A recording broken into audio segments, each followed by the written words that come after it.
Drying up your breast milk can be a very emotional and stressful situation for a lot of mothers. And in the past 5 years of working in holistic postpartum care, I have worked with a number of women to intentionally and peacefully dry up their milk supply. Now, there might be a number of reasons why you need to dry up your milk supply. You might have an oversupply. You might be ready to wean. You might be needing to start a medication that you cannot breastfeed while taking this medication. Or you might not have been able to bring your baby home.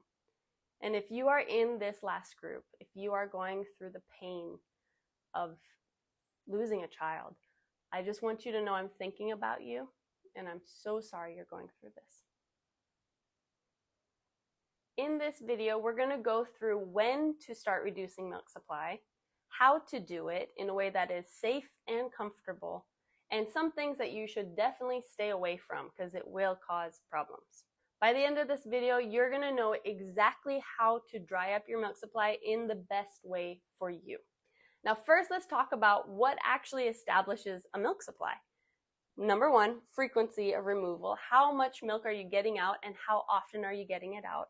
Number two is pregnancy. If you reach 16 weeks in your pregnancy, your breasts have gone through this final stage of development and it is ready to make milk, and it will start producing colostrum, even in tiny little amounts that you might not notice until later and farther on in pregnancy. Number three is if this is your second, third, fourth, fifth pregnancy and birth, each time we breastfeed a baby, the next time around, our body starts to make more milk, and our milk comes in even sooner. And the fourth is, sometimes women have prolactinoma, which is a benign tumor in their brain that starts them producing breast milk, and they've never been pregnant, they never had a baby, but they have breast milk. So that is another reason why you might have an abundance of milk. One thing to note is that leaking does not mean that you have an oversupply of milk. There is a certain number of weeks after birth where it is absolutely normal to be leaking constantly. So leaking is not a sign of oversupply, but if you do have oversupply, and we'll go over this in a different video, you can have the option of donating that extra breast milk to milk banks in your area, if your area does have milk banks. It will go to families and babies in need. When to begin reducing your milk supply? If you have given birth and you've been able to take your baby home with you and you want to give them some breast milk, do not start reducing your milk supply in the first 6 weeks after birth. After 6 weeks, that's when we can start to work through reducing the amount of milk our body makes. But these first 6 weeks are pivotal to establishing a healthy supply so that you have enough for your baby. So, if you're wanting to breastfeed at all, don't start reducing your milk supply in the first 6 weeks. Now, if you are in the other three categories of you need to start medication, you are just done with breast milk. You don't want to pump, you don't want to breastfeed, or you have suffered miscarriage or infant loss, you can begin these next processes that we're going to talk about immediately. You don't have to wait those 6 weeks. You can start right away. How to reduce your milk supply. Now, I'm going to break this up into 3 different groups. Number one is you have just given birth, you've been through a traumatic event, or you've had miscarriage, and you don't want to have milk supply. You want to start it, you want to cut it off right away. Scenario number 2 is you have been breastfeeding and it's been going pretty well and you want to start reducing your milk supply, or maybe you have oversupply. And number 3 is you are an exclusive pumper. You have just been pumping. How do you reduce your milk supply? Now, if you belong in the first group, you will have colostrum on that first day. You're going to wake up very full on day 2 or 3. Your milk is going to come in, whether your baby is able to nurse or not, and whether you have your baby with you or not. Your milk is going to come in either way because the placenta left your body. This takes a lot of mummies by surprise, especially when they have lost their child or their child is separated from them and they were never able to nurse after birth. But your milk is still going to come in. So if you're wanting to cut it off right away, you still need to express your milk about every 4 or 5 hours, but don't express it for a long time, just enough to get comfortable. Because if you don't get that milk out, even just a little bit, you're not trying to fill up bottles, you will develop clogged ducts, you will develop mastitis, you will feel painfully engorged. So the goal is to keep you comfortable, but you still need to get milk out of your body, and it will take about 2 weeks for you to feel like your breasts have gone back to normal. So using a manual pump, using hand expression, which I have a video on that here, or using an electric pump for just a few minutes to relieve pressure. That's all you want to do every 4 or 5 hours. If you have been breastfeeding and you're wanting to reduce the amount of milk your body is making, remember that we want to wait until after 6 weeks postpartum to start reducing our milk supply. If you are at this stage and you're like, man, this is uncomfortable, I'm always full, I'm always leaking, my baby is struggling with feeding, then this is one option for how to reduce your milk supply, which is block feeding. On day 1, you're going to breastfeed for 3 hours on one side. Day 2, it's 6 hours on one side. Day 3, 8 hours one side. Day 4, 12 hours one side.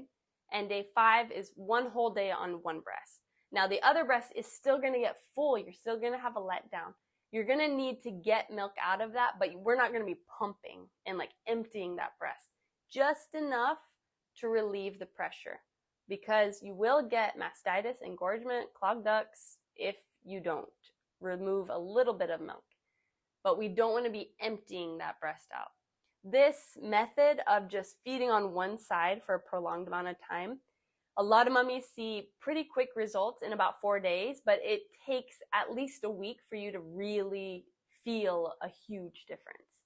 So keep it up. It's a bit uncomfortable, but it works. Some mummies I've worked with who have a serious oversupply find a lot of comfort in fully pumping in the morning, just getting it out, and then block feeding from one side at a time, just to help relieve a little bit of the pressure on the breast that's going to be taking the longer gaps of time between removal.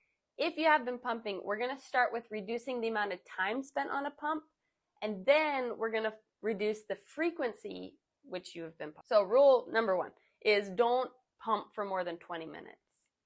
We're going to slowly reduce on day 1, reduce that pumping session by 5 minutes. And then day 2, another 5 minutes, and cut out one of the pumping sessions. So if you were pumping 6 times a day, on day 2, pump 5 times a day. On day 3, reduce it 2 more minutes, pump 4 times a day.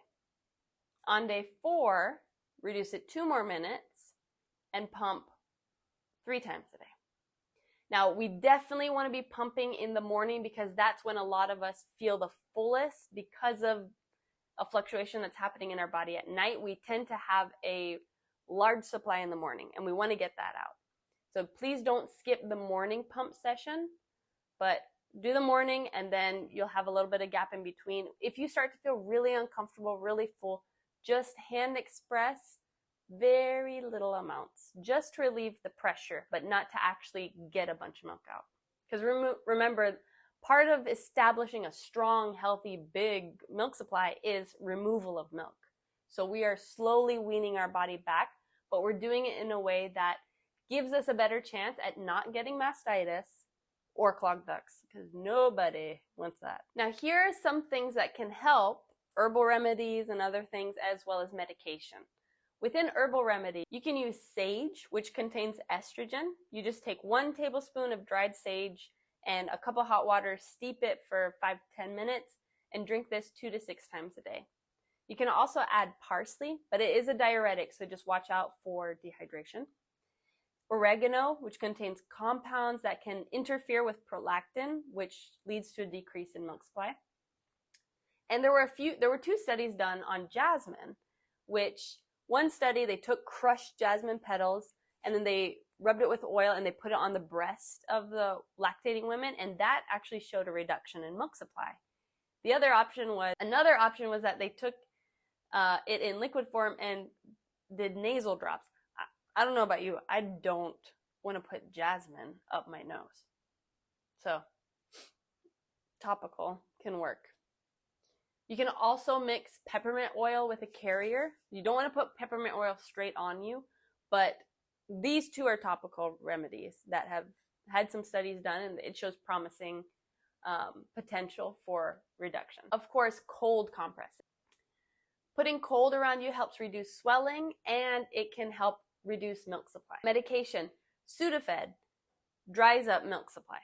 It lowers your milk. It won't like completely dry it up, but it will significantly lower your milk, which Sudafed is found in allergy medications, a lot of over-the-counter allergy medications. There's also the option of estrogen birth control. This affects your milk supply, and which is a big reason why a lot of women notice a drop in their milk supply when they start on birth control again, and also when they start having their period. And then there are prescription-based medications that reduce the prolactin levels in your body, but there's a lot of horrible side effects with this medication. A lot of mummies are finding great help just from the over-the-counter allergy meds, cold compresses, and then using some of these herbs to help them. Now, what do we want to stay away from? Do not do this while you are reducing your milk supply. Number one, reducing the amount of water you drink. A lot of people are being told to don't drink so much water, you won't make so much milk. Or even the opposite. Drink a ton of water, you'll make a ton of milk. All this does is affect your electrolyte levels and hydration. We want you hydrated and healthy. So please continue to drink as much water as your body needs. This will not lower your milk supply. This is just going to dehydrate you. 2 is heat. Applying heat or warmth or a lot of massage. This is a method we use to help develop more milk. So stay away from heat. Binding your breast. In some cultures, wrapping your breast really tight or wearing really uncomfortable bras or like pushing it down, wearing an underwire again. They'll do this when you're starting to want to wean or reduce your milk supply. This is going to cause clogged ducts. This is going to cause mastitis. Please don't cause yourself any discomfort during this season.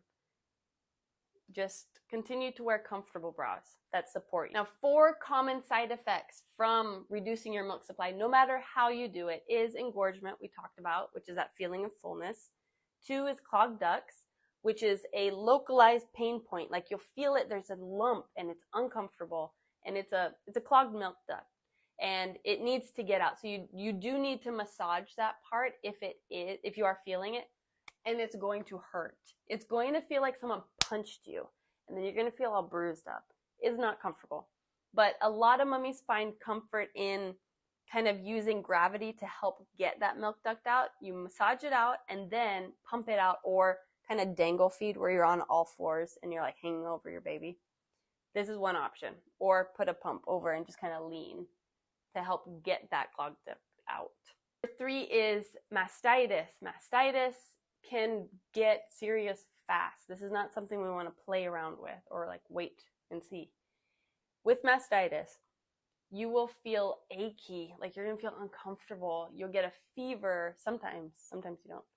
It's red, it's swollen, the whole breast area or a whole side of it, it's not just like one spot, is just uncomfortable, it's painful. We need to get milk out of that breast. And if it doesn't resolve in 24 hours, you need to go see a doctor because it can get serious quickly. And the last side effect is weaning blues. Whenever we reduce milk supply, our hormones get affected as well. And a lot of us start to feel sad and down. And this is a hormonal response to the suppression of milk. Our body is reacting to it, and it will get better. But if you find yourself a little extra weepy, if you find yourself just feeling a little sad, this could be a reason why, is because of what's happening internally in our body to our attempt to reduce our milk supply. Now, something important for you to know is that you will still have milk in your breast up to 40 days after your very last time you get milk out. 40 days later, you might still have a little bit of milk, and that is surprising, but it's kind of like a backup system just in case we have weaned and now something happens and we need to establish milk supply again. Our body's like, I can do this, I'm ready, I'll just stay back here, I'm not going to cause you any discomfort, but I'm here if you need me. And it's comforting to kind of know, but it can take a lot of us by surprise to realize like a month later It's like, I thought I was completely done, but I can still get milk out if I try. So just for you to know that. If you want a walkthrough on a gentle weaning process, and so you know how to reduce your milk supply, but now you're working with your baby and getting them emotionally ready for you to kind of reduce the amount of times you're feeding, I have this video for you right here. And if this has been helpful in any way, will you just give it a like and a subscribe? Love ya. See you, pizza.